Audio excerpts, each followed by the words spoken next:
Hi there. Welcome back to Deadly and Depraved, where your favorite duo, Karen and Paula, dive into the deepest corners of true crime with a drink in hand to make the most twisted just a little easier to swallow.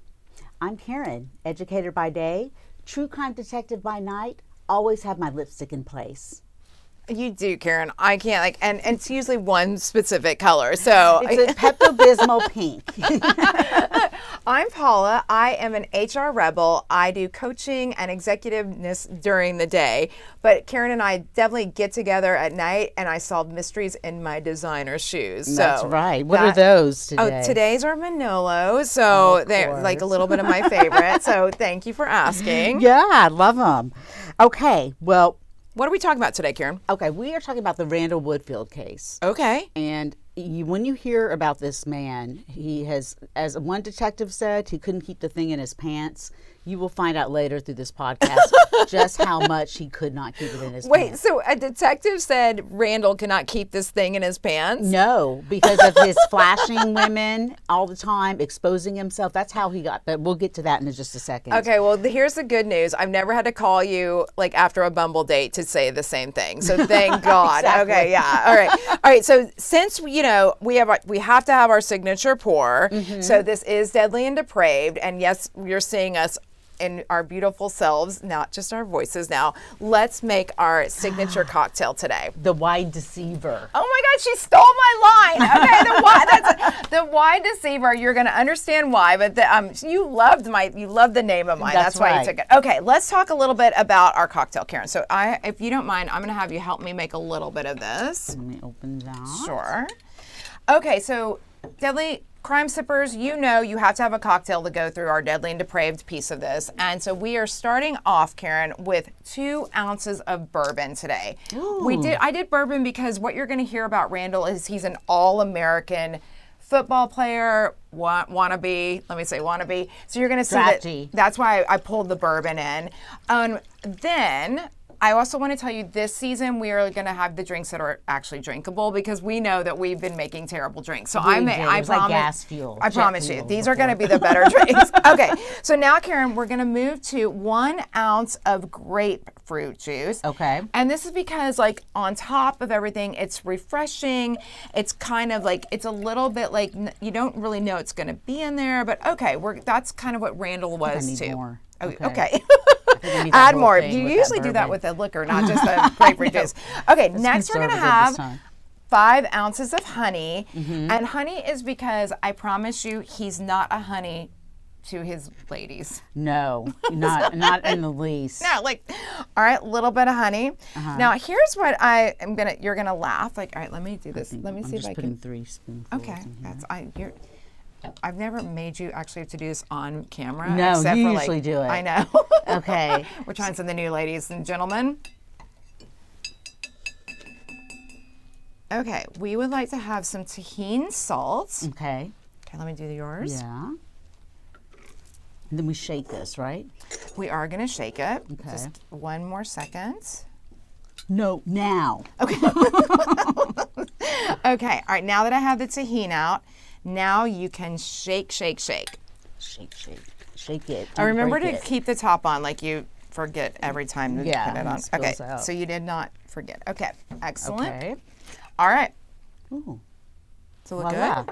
It looks a little bubbly. But oh, okay. Well. So we will taste. I swear this one's good. I promise. I think bourbon with grapefruit wouldn't be too bad. Let's see. And then we have to put the little fresh grapefruit on the. So these are our garnishes you cut? I mean, I did the best. Yeah. Karen, you did a great job on the garnishes. It was a huge grapefruit. Okay, so to the Wide Deceiver, you guys are gonna okay, or just put it into the let's do that. Everybody that's all there. To the Wide Deceiver, to Deadly and Depraved, you'll see how this actual drink goes through the entire episode today. So that's right. Cheers, Karen. Cheers.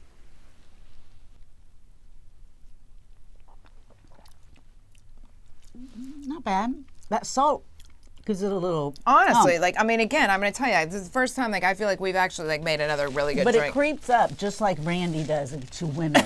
and you're going to see this when it's coming up. That was such a good line, Karen. Okay. So I know that you're going to laugh at me. I actually think that's one of our best drinks. I think so too. Okay. Yeah. All right. Not that I'm going to drink the whole thing, but I'm going to try. All right. So here we go. Here's our favorite part. Let's move into the Predator. Can you talk, now that we've kind of made a drink around the Wide Deceiver, talk to me a little bit about Randall. Okay. Randall Brent Woodfield was born in 1950 in Salem, Oregon. He was 5'10". Okay. Beautiful curly dark hair. 175. His father worked for Pacific Northwestern Bell, and his mother was a homemaker.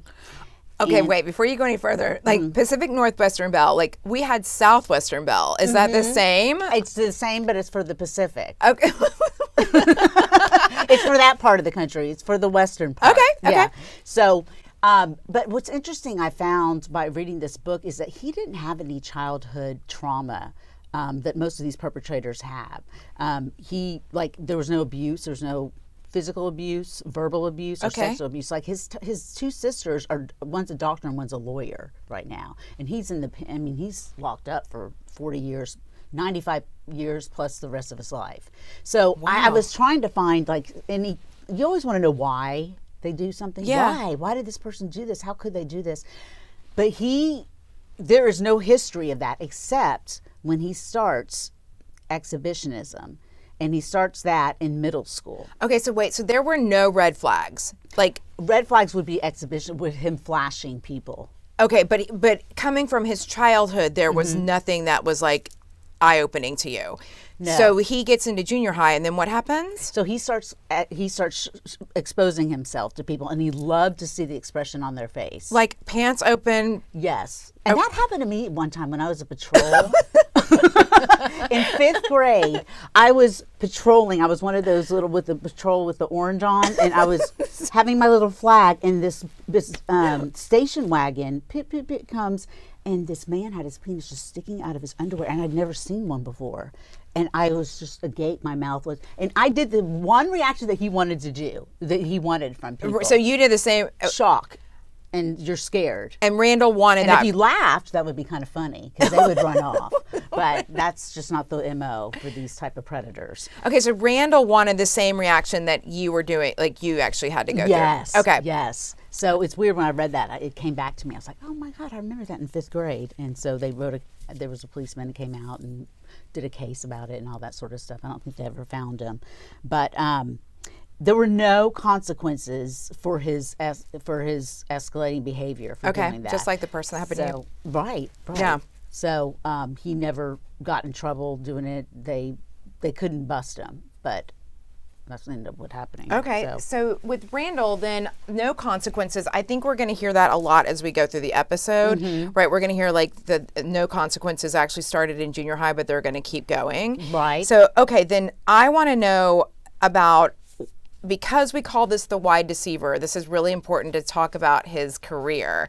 So do you mind kind of walking us through, what was his college years like, and then what was his, how did he get into the NFL? Okay, so he was a draftee for the Green Bay Packers, and he made it to the 16th round. Wait, but that before that, was he a football player in college? Okay, he was a football player in college. He was baseball. He was track. Oh my gosh.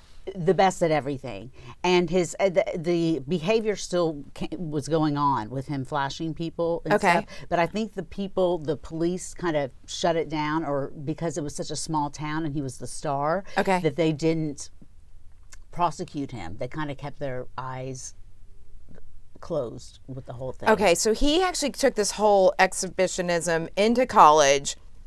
He's literally there. He's still in trouble with the police, or kind of. He's on his radar, but he's such a star athlete. That they want him to go pro and then make their town a very proud town.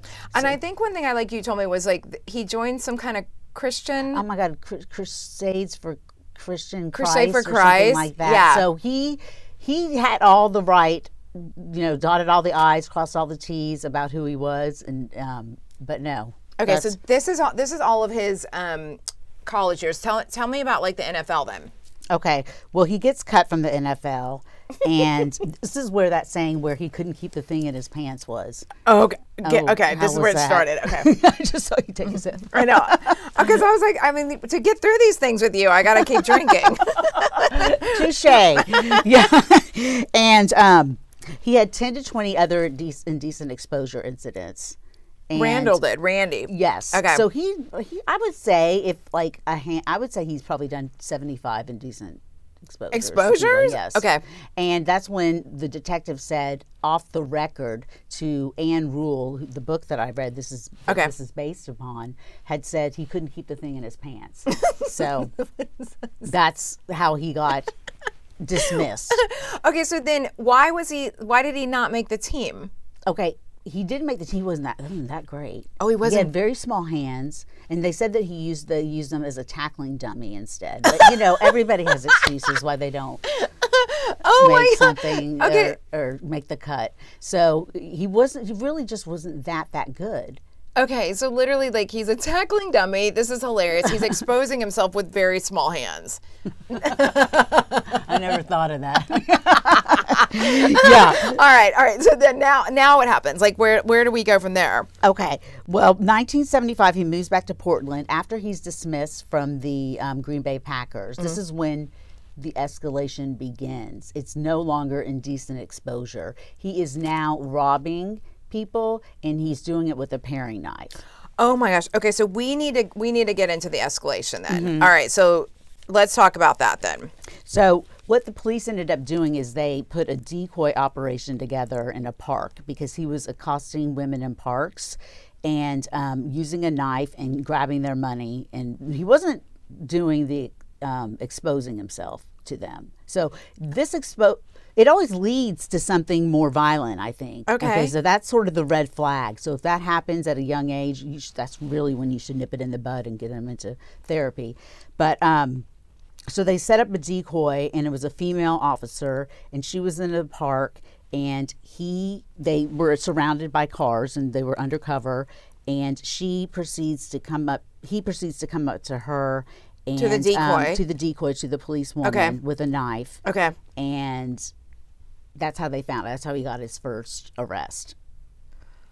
Oh. Okay, so he was never arrested before for all these indecent exposures. All the amount of time he's never arrested, and now so they knew to set up a decoy. Yes, because there was a lot of robberies in town. Wow. Yeah. Okay. And so way to go, police. They knew what they were doing. So they set up that decoy, and that's consequently made him go to prison, and he was sentenced to 10 years. Okay, so now we've actually escalated to, okay, I'm understanding now. He's literally has been exposing himself. Now he's moved to like this robbery, armed robbery. And then, yes. And then we ended with, okay, he's now, he's arrested. Right. Okay. So he goes to prison for 10 years, and he only serves 4.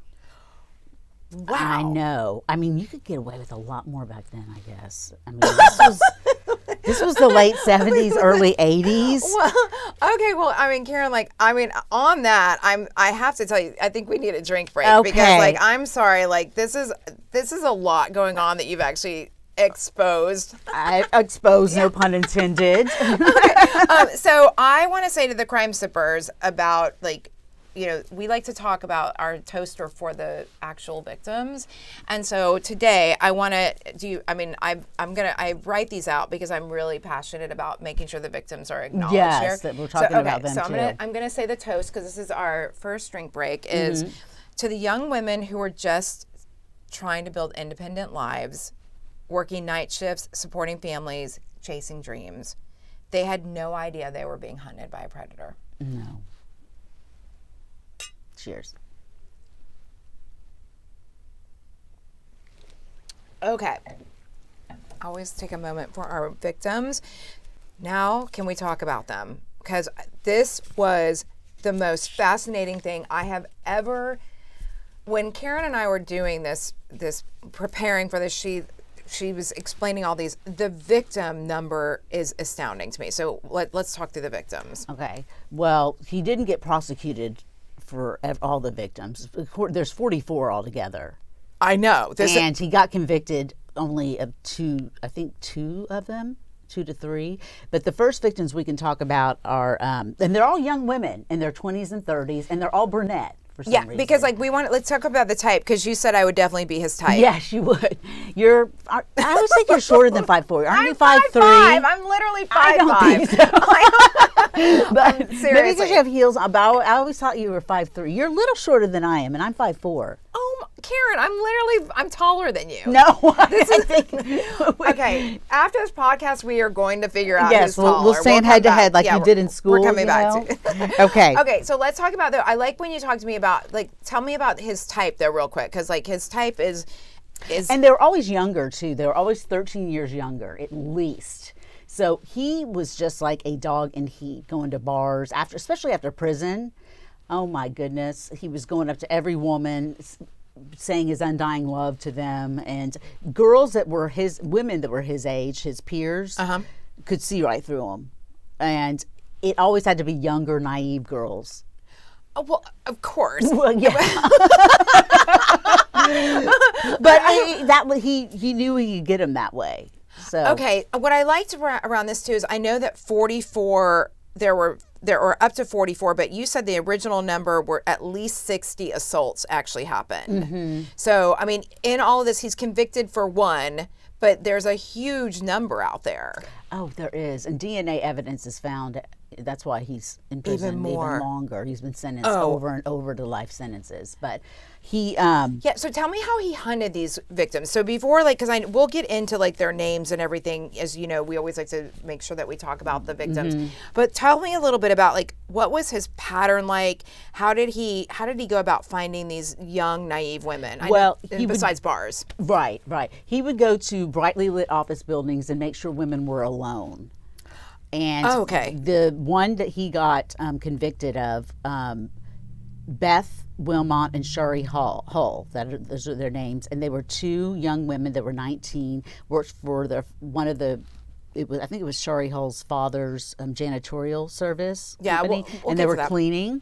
And he comes in there, and he did, a number on them. He sodomized them. I know. We'll talk about that in a minute. I know she loves going to the crime. By the way, I have to pull her back. Let me pull her back. Because we're talking about the hunting grounds. Because the interesting part about this is why you love this is the book was on Interstate 5, I-5, which we talked about. Why was that so important for his crimes? Like, what was I-5 like? Like, why was that so important? Well, it was important because everything was on the I-5, and it goes all the way from Mexico to Canada. Okay. And seems like every crime, every store he burglarized, every person that he accosted was on the I-5. Okay, so like I think what I liked was you were saying he could be in Oregon and then drive, and then he could be in another state in 2 hours. Yeah, and we're in Texas, so it takes 12 hours to get to El Paso. So I mean, these smaller states, especially in the Pacific Northwest like that, I mean, they can just. And then the jurisdictions are completely different because they were crossing state lines. So they weren't communicating back then like they do now.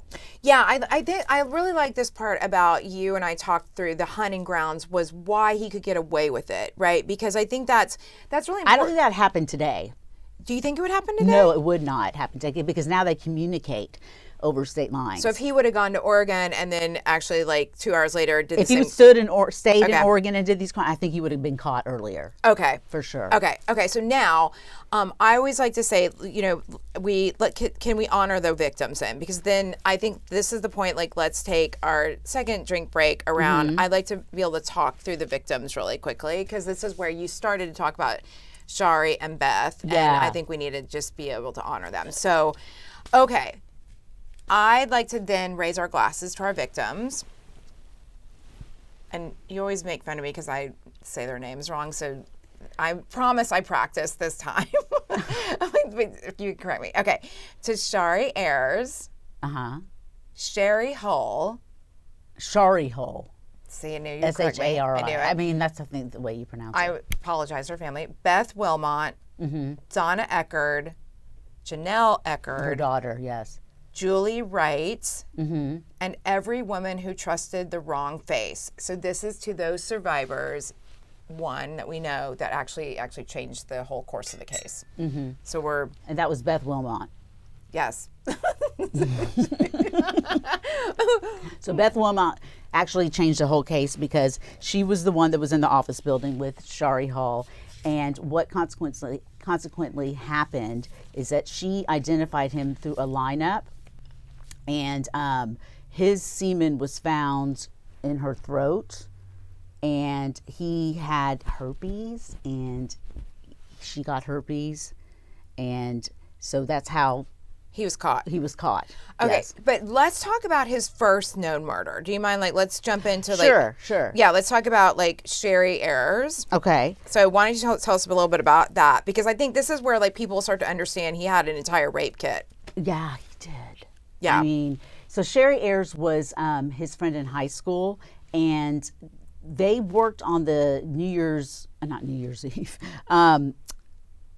class reunion together, their 10-year class reunion. Oh, okay. So what's interesting, he accosted all these women that he didn't know, but this is the first time he kills someone that he knows. Can I tell you something about my high school reunion? Because you know I have to always throw something in about me. I was voted most changed, and so when they went to I got voted this, and so I grabbed the microphone and I was like, I want to thank everyone who's voted for me, and they're like, you're not prom queen. I took the microphone. I was like, but I just got voted most changed. I mean, you're like, oh, so you're thinking that you're prom queen I always thought now. I was prom queen at my 10-year high school reunion. Those are so fun. I just had my 30th one. Oh my goodness. Oh my, do not tell me that. That's a secret. I know. Nobody, keep that on the cut down that part. low. Okay. So they reconnected. He ends up shooting her and kills her. Oh my gosh. And wait, we just went from knives to guns. Okay. Oh yeah, he did graduate to guns. Okay. Yes. Okay. I think in a .32 caliber gun, that's what he would use. And also she knew her personally. He knew her personally, but I'm trying to think of the other victim's name that he. It's okay. We were just talking about the first murder. Right. So what I want you to explain to us though is the rape kit. Well, he would have a Band-Aid that he would put diagonally on his fascinating. nose to think that if he was ever in a lineup, no one could identify him, which is kind of interesting. But I guess it would throw you off a little bit. And he would have... We should have brought one today. Right, to see if that works, Yeah. right? He would have surgical tape, rope, restraints, and that's what he did with the Janelle case with the young woman, the 13-year-old, and he raped and bound she and her mother. Okay, we're getting to that. Yeah. So basically, he has a steady rape kit already. Mm-hmm. All right, so now we understand where he starts the murder with a class reunion friend, Mm-hmm. and now how does he get to the next murders? Because this is where he went on a spree, right? It starts in January. The Salem crime, this was in the Trans-America building, Shari Hall 20 and Beth Wilmot 20. They were the best of friends, and they worked in an office building together. And he could see through, but didn't I already talk about this? Mm-mm. He could see them in the office building in like a fishbowl. You were just talking about the hunting grounds, how Okay. like he liked that. Okay, we'll have to edit that out. Okay, so he went to this office. He drove in his car, and he saw through the office building like a fishbowl these two women cleaning, and knew that they would be alone. So of course he's like, okay, they're alone. There's no man around. I can do what I want with them. So this is when he starts to rape them and kills them both. Tries to kill them both. Attempted one and then didn't kill the other with a .32 caliber.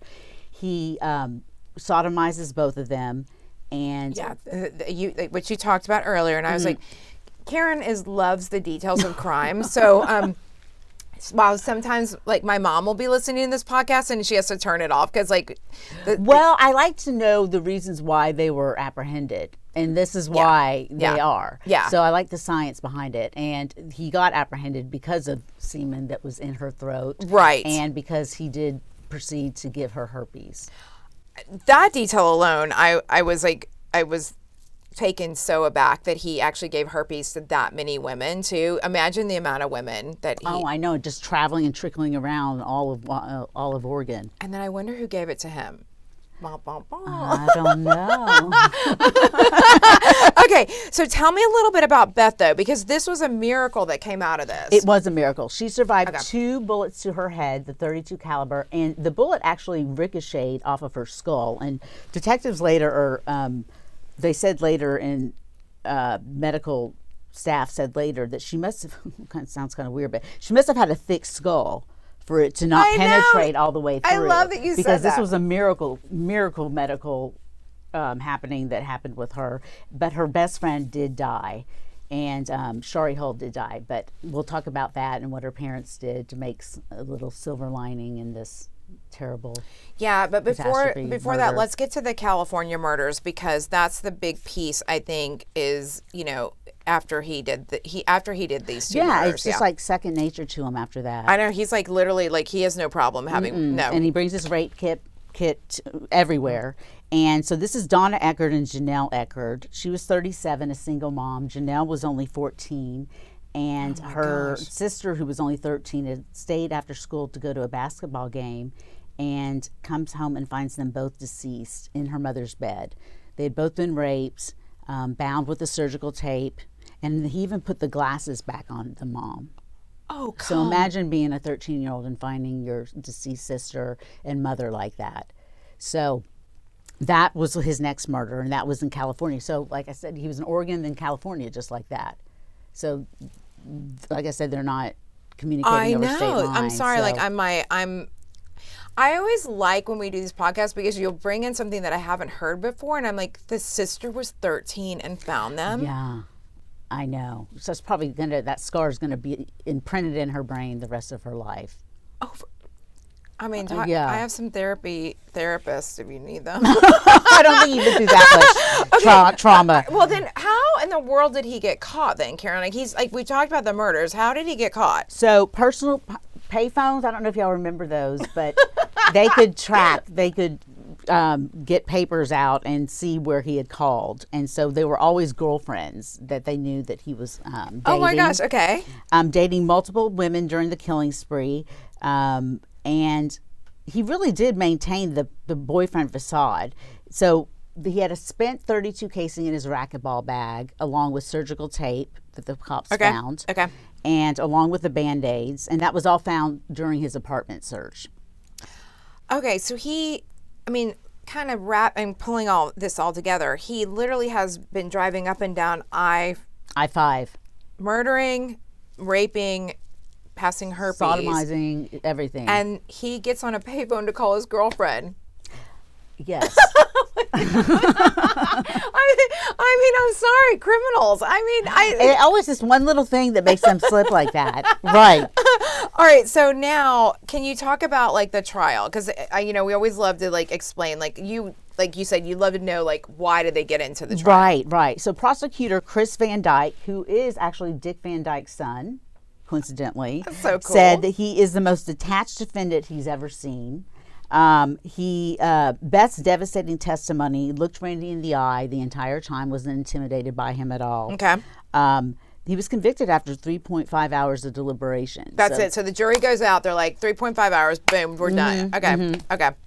And he gets a life plus 90 years, but he's only convicted for 1 murder and 1 attempted murder. I know. And you and I talk about this, like how I cannot believe it's like 60 assaults and 40 for women, and he's convicted for 1. Okay, which that's the one they could convict him with. This 44 came about later in the 80s when they had DNA, and DNA was in its infancy way like when this was going on. Okay, that's why. Okay, right. That makes much more sense. So then let's talk about the controversy, because this is where like you and I had many debates on the controversy of all of this. With most jurisdictions could not hold like the multiple amount of things that were happening. So with that, they were like, okay, they didn't know how to catch him, right? Because like at that point, but to your point now, they would have caught him because we would have been cross state lines. So he would have been caught a long, long time beforehand, before all these escalated. Okay. Yeah. And then I also like that you told me that Oregon was satisfied with the life sentences. Like like Yes. This is really important. Talk about this part because I like when you explain this to me too. Well, are you talking about like how all victims didn't get to have their day in court? Yeah. Because it would have cost taxpayers a lot more money. Yes. And so they didn't get their day in court, but they did get, I would think they could sleep better at night knowing that he's off the streets. Right. That he's going to be in prison for life and he's never getting out. But I would think as a victim, I would want to look the perpetrator in the eye that did something to me and be in court and be able to say, look, he's point my finger. You're the one. Yeah. He's the one that did it. And so, unfortunately, not all of them got that type of justice. Okay, but tell me about his current status because this is the fun part. My gosh. Yeah. I don't know if y'all know that case about Diane Downs that killed her. Well, she attempted to murder her 3 children, all for a man that didn't want children. This was in the early 80s. And she's been in prison for life. And they have corresponded with each other when he first got in prison. And so that caused a big media circus. And now he writes reporters constantly trying to get interviews. I think they just like to get interviewed because it breaks up their day in prison. So wait, Diane Downs and him dated in prison? Well, they corresponded. They're both in prison.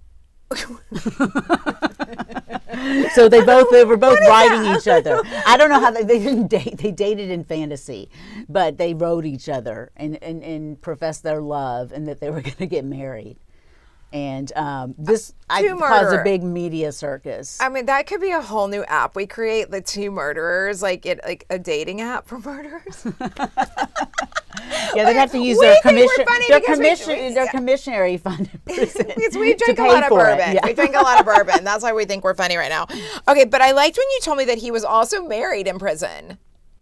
Yes, he did. You know, some of these women just like, I don't understand it. I just read something on Chris Watson, this woman that wanted to marry him, and I'm like, this is crazy. But yeah, he did get married in prison, but I think he's divorced now from her. Fortunately. Well, I mean, again, is that a good long distance of relationship? I don't know. I'm gonna go see my husband. How do you have like conjugal visits? Is that even? They do with some people, and they have a room. They get to be alone for a little while. I mean, I know there's been some that have gotten pregnant. Oh my, okay. Like that's a whole nother podcast. All right. Turning out to the positive outcomes. Can you talk to me about like why did all this happen, do you think?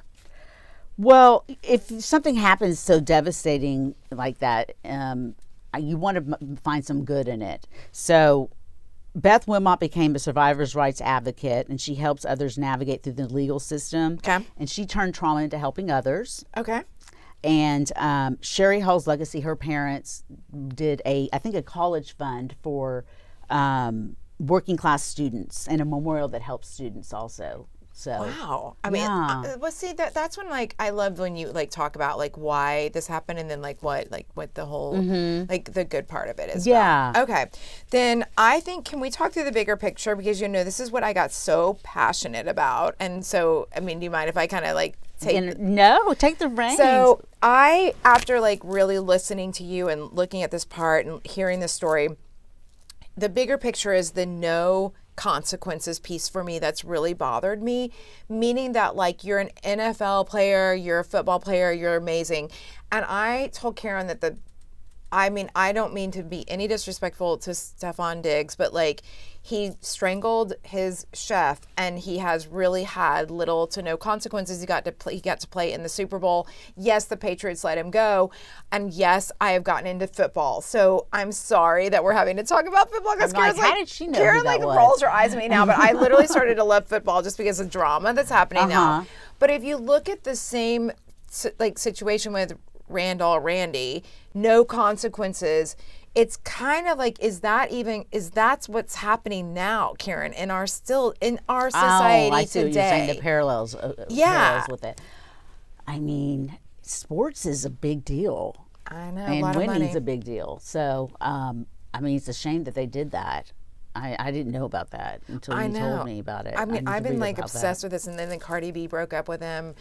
I mean, Yeah, she's a Oh, baby. that's the one that Cardi B goes out with. I know She's who a he baby is. with him. Yes. Yes. I saw her Yes. at one of his games prancing around, and she's pregnant and everything. Yes. And he's like, just don't talk too much. I was telling her. So, Okay, so that's my whole bigger picture to this, kind of closing out like why I made the drinks the way I made the drinks, because I just feel like he was an all-American wide deceiver. And I do think that that's still in this day and age. I think we're still seeing a lot of that too. yeah, times aren't going to change. All right, Karen, bring us to a close then. Okay. Well, if you liked who we were,